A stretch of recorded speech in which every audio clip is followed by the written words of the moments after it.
Henrique Pereira dos Santos faz contas aos incêndios, calculando o preço para controlar o fogo. Paulo Portas não vê com bons olhos o regresso das fronteiras terrestres na Alemanha, mas defende que é preciso saber escolher a imigração. Marcos Mendes considera que o ensino do português é a melhor forma de integração dos alunos estrangeiros e das suas famílias. É o regresso dos comentadores, com Nuno Ramos de Almeida, Pedro Tadeu e Paula Cardoso, que na rúbrica Papel Selado analisam ainda o mais recente relatório da organização humanitária Oxfam sobre o poder de veto no Conselho de Segurança das Nações Unidas. Os comentadores. Eles analisam, eles debatem, eles opinam, eles influenciam, eles discutem, eles ensinam, eles divertem, eles manipulam. Eles viciam a República. Ora, voltámos de umas longas férias e cá estamos para mais uma série de emissões Os Comentadores, Nuno Ramos de Almeida. Olha, a Amora não tinha praia. O quê? Diga, sou Nuno.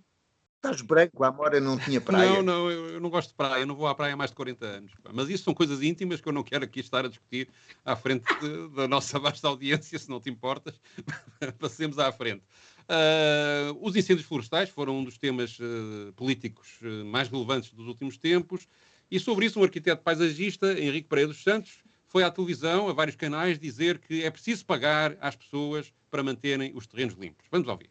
As duas uma. Ou nós, sociedade, percebemos que temos um problema de economia e que se queremos ganhar controle sobre o fogo, não é eliminar o fogo, é ganhar controle sobre o fogo. Temos que gerir combustíveis nos outros 300 dias do ano e para isso pagamos de facto às pessoas 150 euros por hectare para quem tiver mato abaixo de 50 centímetros de altura. Eu não quero saber se a pessoa faz pastoreio, se faz resinagem, se faz caça, se faz conservação da natureza ou se simplesmente gosta de ver o seu terreno baixo. Não quero saber. Desde que tenha os 50 centímetros, que é uma coisa fácil de verificar, em média 50 centímetros, menos de 50 centímetros por hectare, eu pago-lhe 150 euros. E não quero discutir mais nada, não quero transformar a paisagem. A paisagem vai-se transformando porque eu, ao fazer isto, estou a injetar economia em função de objetivos. Não se trata aqui de nenhum subsídio. Trata-se de pagar um serviço de interesse geral. Ora bem, eu que tenho 2 hectares, estou já à espera dos meus 300 euros para tratar aqui do mato à volta da minha casa, que as minhas cabras, aliás, resolvem facilmente, sem grandes dramas. Paulo Cardoso, foste tu que sugeriste esta abordagem do arquiteto paisagista que andou a defender este assunto, o Henrique Pereira dos Santos. Que comentário é que fazes? Olha, eu também acredito que é um problema de economia, mas sobretudo de salvaguarda de interesses económicos, que têm no eucalipto uma fonte de negócio. Eu acho que é evidente que não se pode olhar para as florestas apenas quando estão a arder, não é? Importa ter uma política para esta área, que é algo que se comprova ao longo de inúmeros executivos que não existe, ou que pelo menos não funciona, não tem funcionado. Mas importa no meio disto tudo, enfim, este comentário, portanto, o Henrique Pereira dos Santos esteve de facto ao longo da semana em todas as televisões, eu não me apercebi de nenhuma referência ao efeito dos eucaliptos, por exemplo, dos eucaliptais, que acho que é importante, até porque existe nos mapas que foram sendo apresentados essa sobreposição entre a área ardida e área com uma enorme presença de eucalipto. Os eucaliptais, há muito que está identificado este efeito, continuam a cobrir de fogo o território, mas ao mesmo tempo também a encher de negócio, a encher de dinheiro quem se dedica a este negócio das celuloses. E eu não sei que contas, no meio deste comentário, desta proposta que foi apresentada dos 150 euros, não sei que contas é que estão aqui subjacentes, porque isso não foi explicado, de onde é que vêm os 150 euros, depois de que fundo é que isto viria, se há de facto dinheiro, se haveria dinheiro e depois para cobrir toda a área que é necessário limpar, mas acima de tudo o que eu acho é que esta responsabilidade de gestão das florestas tem de ser assumida pelo Estado, não deve ser entregue a privados, até porque nem tudo deve ser limpo por uma questão de biodiversidade. Portanto, nem tudo o que está nos matos é para retirar. E depois, em relação a esta questão dos incêndios, enfim, tivemos muitos comentários ao longo da semana. e mais do que termos, por exemplo, esta via ou esta perspectiva de repressão, que foi, portanto, depois do Conselho de Ministros, quando o Primeiro-Ministro vem falar sobre os interesses que sobrevoam e sobre a necessidade de perseguir os incendiários, mais do que esta opção, a mim interessava-me saber, ouvir quais é que são os planos para mitigar a presença destas espécies que são reconhecidamente incendiárias. E depois também parece que seria útil abordarmos o efeito das alterações climáticas, em vez de nem sequer falamos sobre isso, ou de colocarmos as alterações climáticas como algo completamente irrelevante no meio desta equação, como se bastasse atuar sobre uma frente. Mas, para terminar, para mim, a gestão deste problema não pode de maneira nenhuma ser entregue aos cidadãos comuns, tem de ser assumida pelo Estado. Nuno. Eu tenho algumas dúvidas. Acho que o entregar dinheiro aos cidadãos, a quem está no terreno, ou supostamente está no terreno, é uma forma do Estado preencher as suas funções de uma forma indireta. E acho que esta discussão é uma discussão importante. Agora, o problema são vários. Primeiro problema, nós temos investido bastante, depois dos incêndios de 2017, mas mesmo antes, em meios de combate ao fogo. Já se percebeu que os meios de combate ao fogo são, não direi inúteis, mas são impotentes quando há fogos desta dimensão. Portanto, tem que haver, do ponto de vista da política, tem que haver um antes. E um antes é revitalizar a economia no interior, é revitalizar a sua ocupação, é saber de quem são aqueles terrenos. Aquilo que nós temos atualmente é que existe uma quantidade de anos até as pessoas responderem, e depois o Estado pode tomar uma espécie de posse administrativa desses terrenos e de os gerir, mas se forem 10 anos pode haver incêndios para todo sempre. Portanto, acho que tudo aquilo que se discuta do ponto de vista político, de como conseguimos revitalizar o interior e dar ocupação, porque os fogos, havia fogos fortes antes do 25 de Abril, mas eram mais limitados, porque a população estava mais distribuída no terreno, o que fazia que ela ocupasse, fizesse com as pastagens, usasse as pastagens, os animais para as limpar, etc., e ocupasse e cuidava do terreno. Portanto, isso é que é fundamental. E acho que isto tem que ser discutido. Finalmente, há obviamente a questão do negócio, da celulose. A celulose, as grandes celuloses têm os seus próprios bombeiros, os terrenos que ardem depois são convertidos em celulose, portanto tem que haver uma manutenção da biodiversidade a nível da vegetação, e não podem ser só um campo de celulose, mas há uma coisa que me parece mais perigosa, que é esta ideia populista de discutir os fogos. Aquilo que o Primeiro-Ministro fez, repetindo os argumentos do Chega, é atribuir os fogos a uma mão criminosa, como se eles nascessem disso. Ora, os fogos não é a parte principal, embora apenas, segundo as estatísticas, apenas cerca de 30% sejam de origem criminosa, e mesmo isso eu acho duvidoso, não é essa parte que é determinante. O que é determinante é como é que depois arde, porque o campo não está cuidado. E, portanto, quando a gente fala de uma ideia populista, que isto é uma questão de penas e de criminosos na cadeia, esquecemos e escondemos todas as questões estruturais da floresta que, entretanto, não cuidamos. E, portanto, é uma cena para as televisões, é uma cena para as eleições, mas não é algo que faça diferença em relação à floresta e ao território. E é isso que tem que ser discutido seriamente, que é, em vez de gastar muitos milhões, aliás, em material de combate aos incêndios, se calhar é preciso gastar algum antes, ou bastante antes, e também em material. Uma das coisas que o Nuno estava a dizer, também me faz muita impressão esta ideia de que vamos apanhar os criminosos e prendê-los e resolvemos a questão dos incêndios. Não porque não se deva prender os criminosos, obviamente que sim, mas porque na experiência que temos, os incendiários que são apanhados têm sido sempre apresentados à justiça, julgados e condenados, mas depois não há um seguimento. O que é que motivou aqueles àqueles incendiários a fazerem o que fizeram e não se segue depois a pista do dinheiro, quem é que lhes pagou e porque que interesse é que está por trás desse ato criminoso. E eu acho que faltou, para além daquilo que o Nuno diz, que, ou seja, não ser de facto nem de perto nem de longe a questão essencial na questão dos incêndios, acho que o follow the money era muito mais importante do que propriamente apanhar uns quantos desgraçados e metê-los na cadeia. Sobre a questão de fundo, de facto, desde 2017 que há um trauma neste país sobre a questão dos incêndios, e justificado pelas mortes que aconteceram. Investiu-se muito, ou prometeu-se uma verdadeira reforma da floresta em Portugal. O governo PS prometeu fazer uma mudança na propriedade para resolver esta questão das propriedades pequeninas que não são geridas. Pôs leis a obrigar as pessoas que têm casas junto a zonas florestais a cortarem o mato à volta das casas.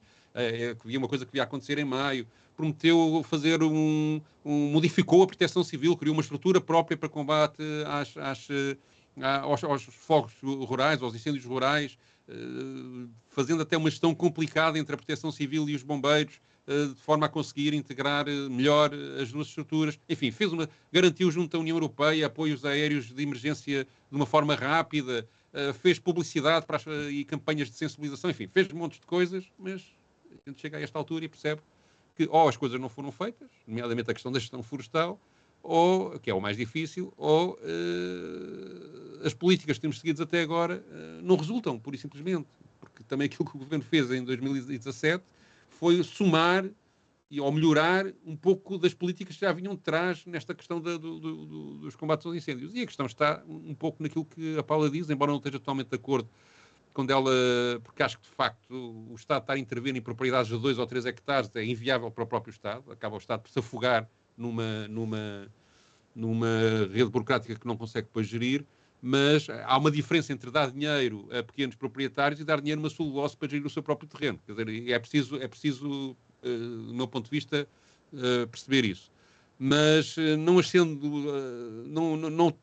também não achando uma grande ideia dar dinheiro às pessoas para gerirem os seus terrenos, também não ponho de parte a questão, acho que deve ser discutida e aprofundada, mas acho que a abordagem de que há um problema económico, que é o princípio com que o arquiteto aborda a questão, antes de um problema ambiental, é que está errado. Ou seja, que se partir, e aí estou de acordo com a Paula, a partir de que primeiro temos que resolver o problema económico, depois lá vemos se a economia resolve o problema ambiental, enfim, andamos nisso já há uns séculos e não está a correr bem.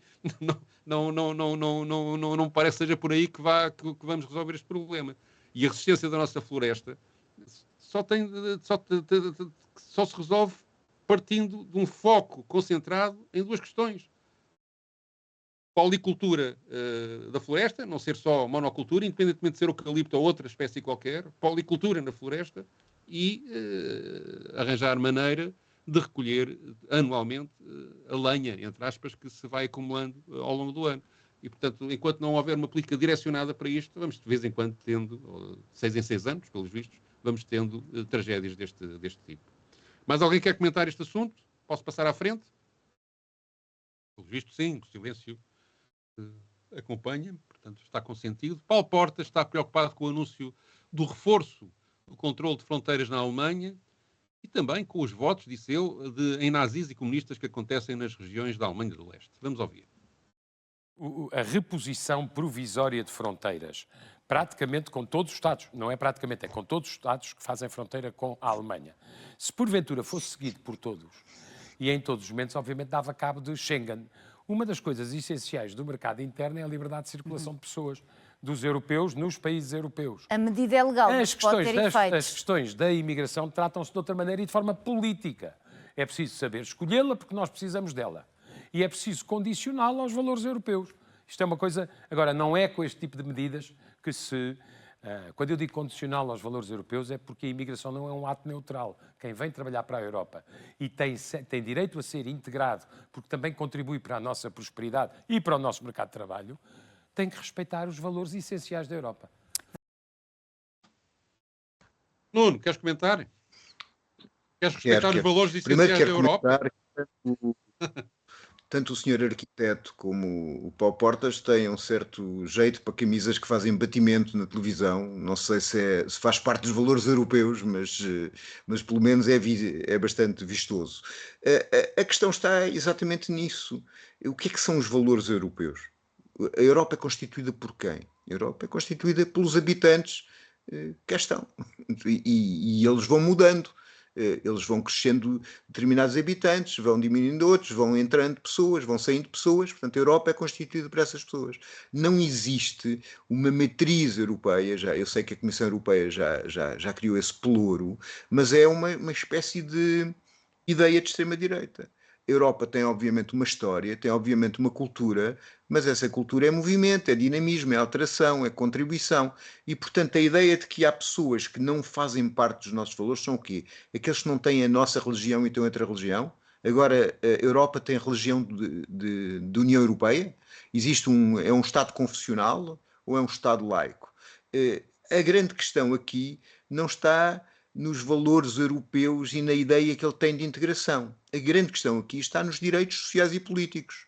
O problema que nós temos com a imigração é que esta imigração é uma imigração inscrita no quadro do neoliberalismo capitalista, feita para que as pessoas não tenham direitos sociais nem políticos e com a sua presença vivam miseravelmente e baixem os salários de todos os outros. É este o esquema da imigração. Eles não estão preocupados, quando agora acabam com a manifestação de interesse, eles não sabem perfeitamente que não vai ser em consulados que não existem que se vai fazer a entrada da mão de obra necessária para as empresas que existem neste momento e que exploram.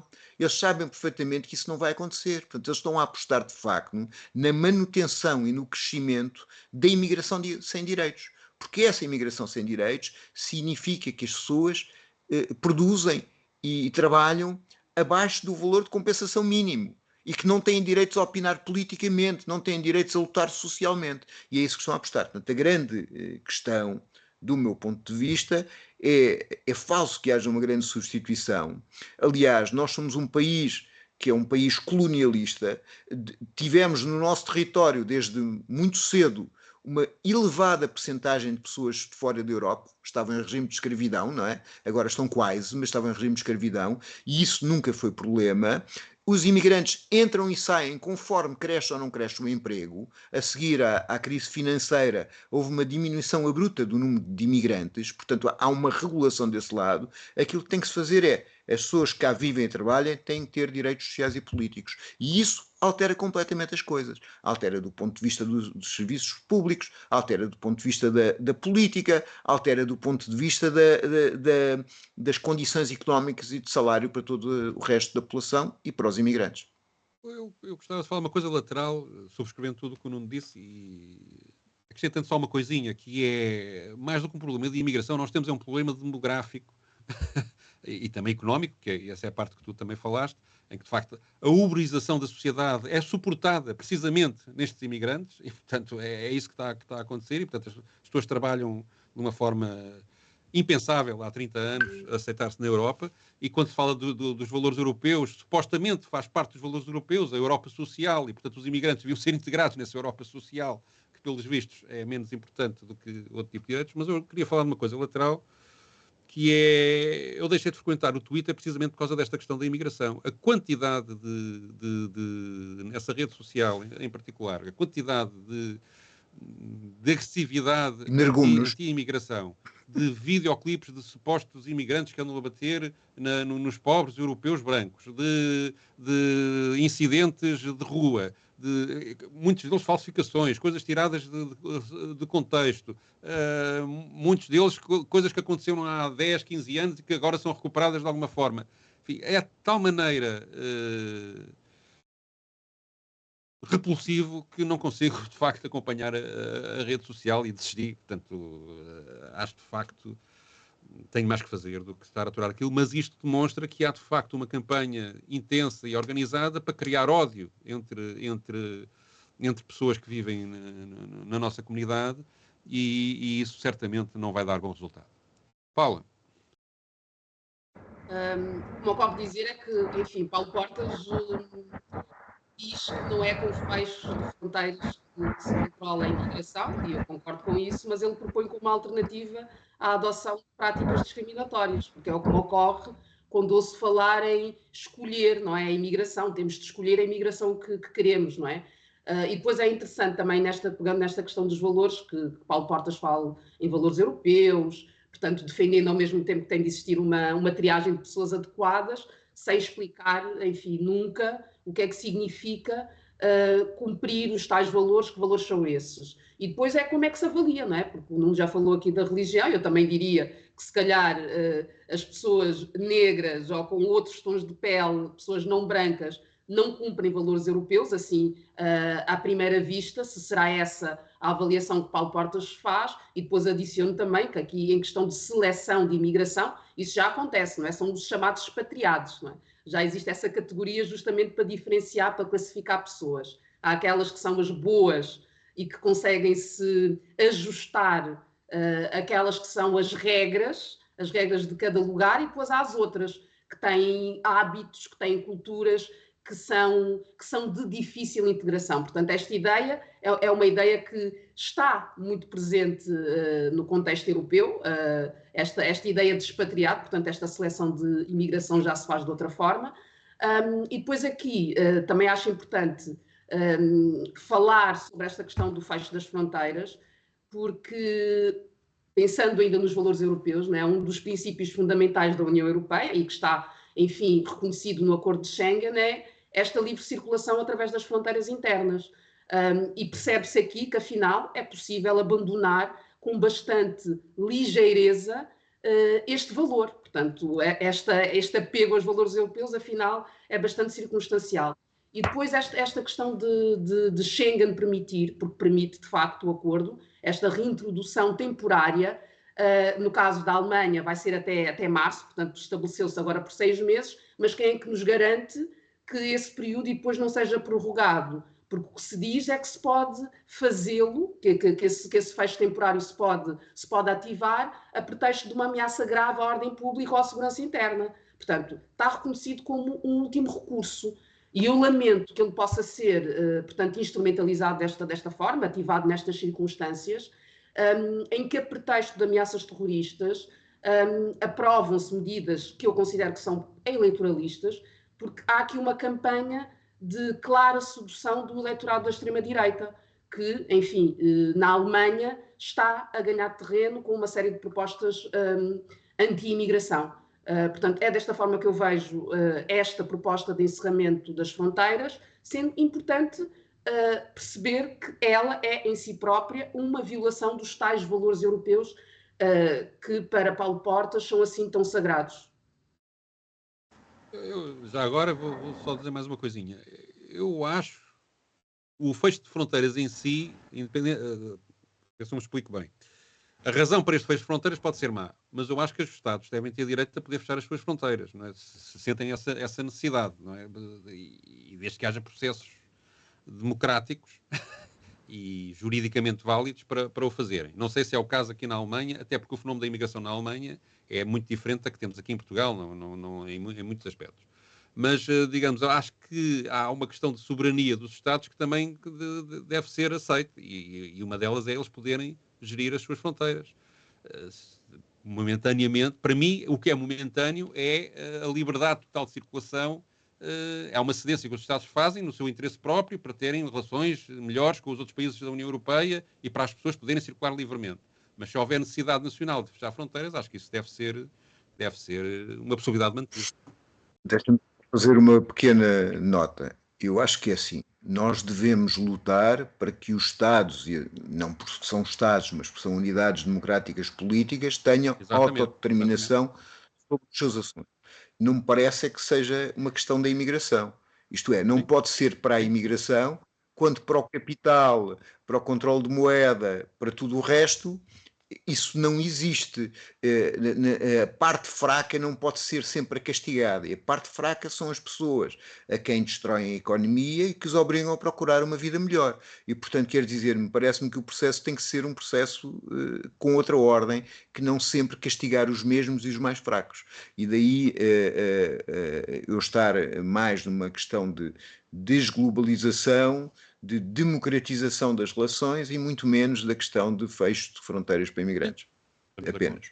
Muito bem. Marcos Mendes elogia a medida de reforço do ensino de português à comunidade imigrante em Portugal, entre outros elogios que fez às medidas do Governo em matéria de educação. Vamos então ouvir e depois comentar. Terceiro dado importante, migrantes, estudantes de famílias que vieram do estrangeiro. Há aqui também um conjunto de medidas importantes nessa área e eu acho isso muito inteligente por esta razão, claro. Todos nós falamos de integração dos imigrantes. Precisamos deles e precisamos de o integrar. Mas a melhor forma de o integrar é ensinar-lhes o português e é ter as crianças, filhos de imigrantes na escola, felizes. Se uma criança, filho de um imigrante, está feliz, a família está feliz e mais facilmente é integrada. Mas o trabalho, portanto, mais fácil acaba por ser com as crianças, às vezes o mais difícil é com os pais, não? Não, claro, com os pais, mas também aqui há medidas neste programa nesse sentido, ou seja, apoio aos pais no ensino do português. Por isso é que me parece um conjunto muito positivo.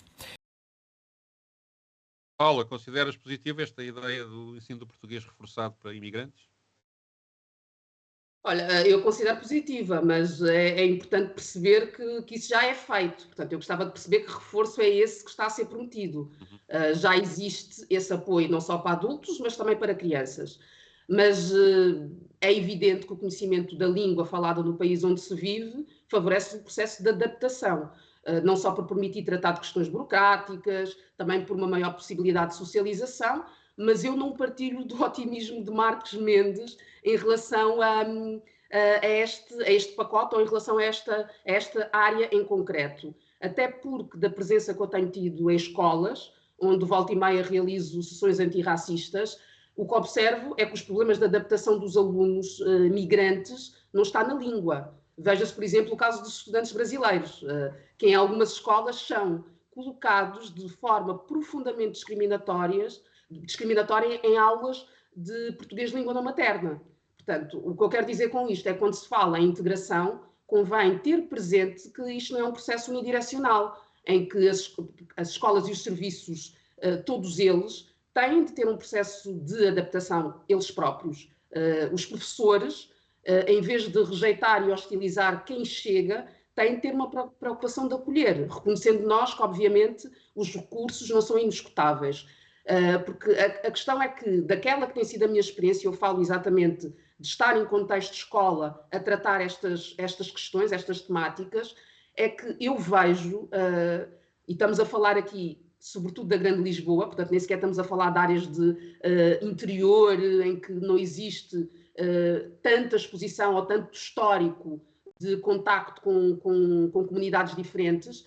Quando professores e auxiliares estão mais focados em descarregar nos alunos o seu descontentamento em relação aos fluxos, aos crescentes fluxos migratórios, que é isso que eu observo, em vez de acolherem, de procurarem soluções, eu não acredito que seja com o domínio da língua portuguesa que isto se resolve, é muito além disso. E depois é curioso, porque eu recordo-me perfeitamente de reportagens feitas há muitos anos, eu ainda não era jornalista, sobre escolas com muitas nacionalidades. Portanto, que tão bom que era ter aquelas nacionalidades ali presentes, estas escolas que eram aclamadas como exemplo de integração, com programas humanizados, tinham atividades que aparentemente valorizavam as diferentes culturas que estavam ali naquele espaço. E eu pergunto-me o que é feito dessas aprendizagens, não é?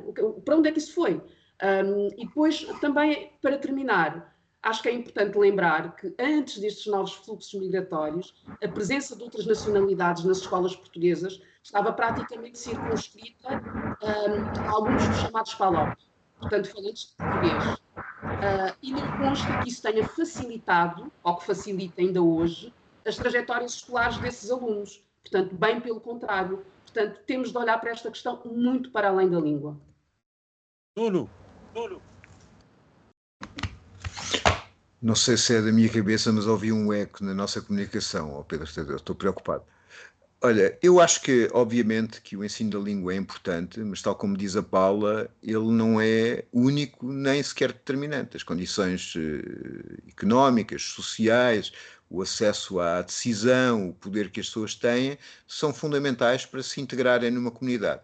Agora, eu acho que a política da língua vai muito para além da imigração. Quando nós estamos em Lisboa, há um conjunto de espaços que já não se fala português. E, portanto, não haver uma política de falar português e uma política de ensinar português faz com que, com alguma velocidade, acabaremos todos em alguns espaços a falar inglês. E, portanto, eu acho que há uma necessidade de... Não sei se isto é correto ou incorreto, mas eu acho que há uma necessidade de, permitindo obviamente que se falem outras línguas nos locais de trabalho, quando se acolhe estrangeiros e turistas, haja uma necessidade que nesses sítios também se fale português.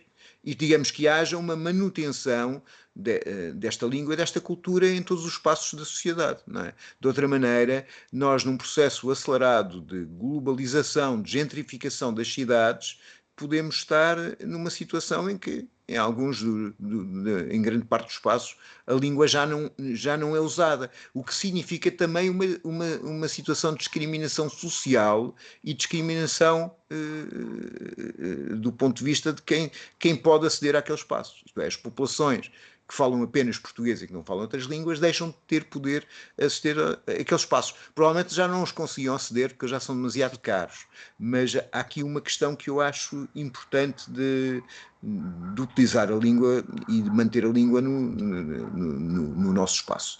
E acho que não é só a ver, ou exclusivamente a ver com os imigrantes, acho que se deve dar aos imigrantes a possibilidade de terem informação, de terem ensino nisso e noutras línguas e noutras coisas, como forma de enriquecimento dessa população e dessa cultura, como para a população nacional. Mas acho que é importante uma política de defesa da língua. E já agora uma política que defenda as línguas, as várias versões da língua portuguesa, portanto não seja só o português de Portugal. Sim. E que também, já agora também na escola, se fala da forma peculiar como o português é falado no Brasil, em Angola, em Moçambique, em Cabo Verde, na Guiné, etc. E já agora queria acrescentar uma coisa. Eu acho, apesar de tudo, positiva a medida digamos, do reforço do ensino de português, mas como a Paula já disse, eu creio que, de facto, já há muitas escolas, já havia uma implementação prática dessa medida, com os problemas que a Paula, entretanto, recenseou. Mas há também uma coisa que me parece faltar, que é, nesta questão da imigração, um trabalho junto das associações de encarregados de educação e das associações de estudantes para haver, digamos, porque ouço pais a falarem da questão da imigração e dos receios que têm em relação aos seus filhos por haver imigrantes na escola, de uma forma completamente assustadora. E, portanto, acho que tem que ser feito um trabalho aí e até se calhar junto dos professores, mas apesar de tudo junto dos professores tem sido feito, deve-se estender esse trabalho de, digamos, de tentar fazer com que as pessoas olhem para esta questão de uma forma mais razoável, quer junto dos pais, quer junto das próprias associações de estudantes, que também, por exemplo, deviam começar a habituar-se a integrar alunos de outras proveniências que não de Portugal para as suas listas e para as suas direções de associações. Vamos então à nossa rubrica Papel Selado.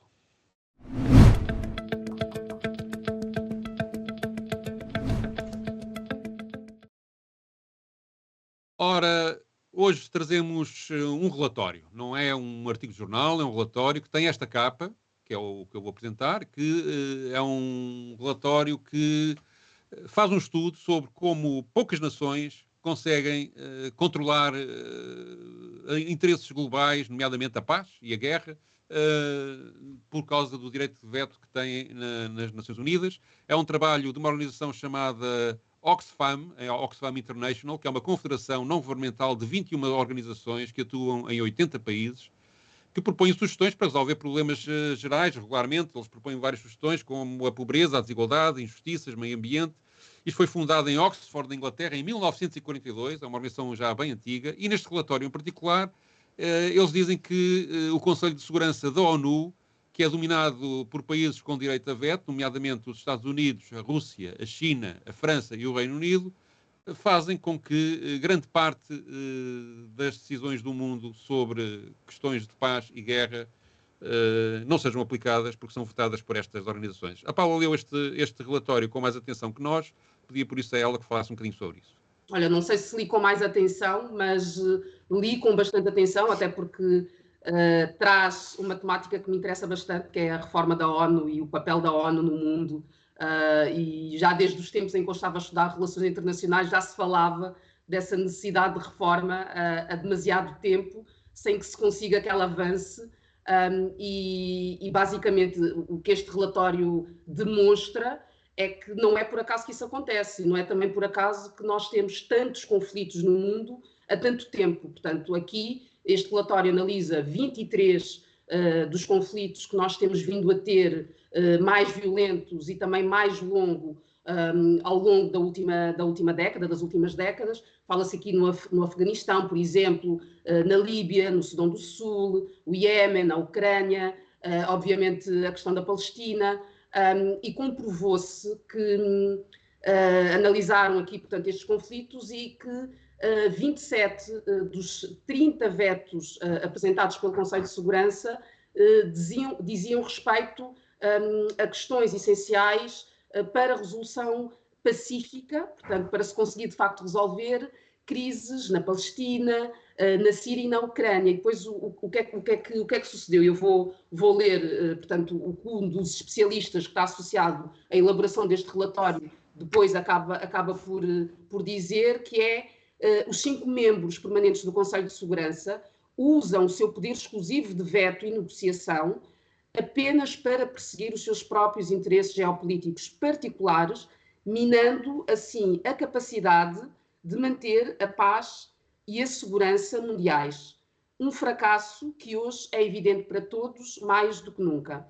E depois, enfim, fala aqui os 5 membros permanentes do Conselho de Segurança são a China, a França, a Rússia, o Reino Unido e os Estados Unidos, e ele, enfim, observa como este grupo de países assumiu esta liderança ou este poder excessivo numa lógica mundial ainda profundamente colonial e que é perfeitamente incompatível com as dinâmicas que nós temos hoje e que isto já devia naturalmente ter tudo sido revisto.